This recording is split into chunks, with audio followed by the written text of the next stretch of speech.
Hey guys, I'm going to discuss the resource Where Can I Get In, which has four resources that will show you the average SAT and GPAs of freshman students who are admitted to UC colleges and CSU colleges. So this is a great starting point. This is where I want you to start, because here you can determine what schools, based on your academics in high school, you have an actual opportunity of being accepted into.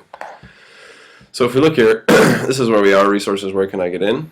UC freshman admissions data and CSU freshman admissions data. We pull these up here, click on those, and we see CSU. Campus is listed over here on the left side. And then we have their average SATs, average SAT math and reading, average ACT, and then the average GPA of students that were accepted in the fall of 2013.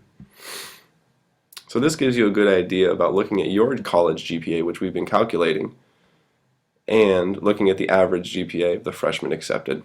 So if you're at about a 3.2 and you really like Fullerton, you do some research on Fullerton, because you're at a 3.2, which is a little below the minimum, you may consider applying here. But if you have a 3.2 and you look at a high school GPA average of San Luis Obispo at a 3.87, it may not be a place that you want to consider researching any further, because you're probably not going to get in with that GPA. Okay, so that's kind of how I want you to look at this as the starting point. Look at the schools over here. Can I get in based on my GPA? And then you start researching schools that you could potentially get into.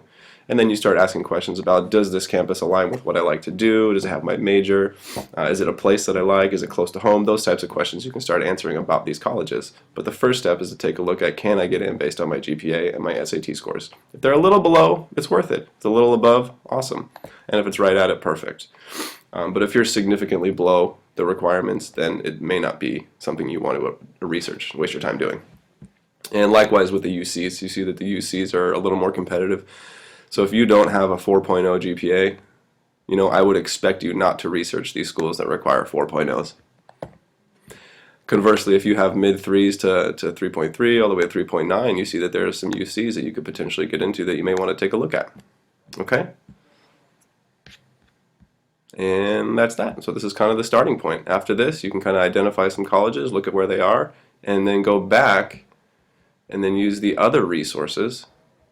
Go down to careers and majors. This is where you start researching then types of colleges, okay? And then you can start researching really about what these colleges are like and see if you want to actually apply there and make a presentation from them. Okay, see you guys later. Bye.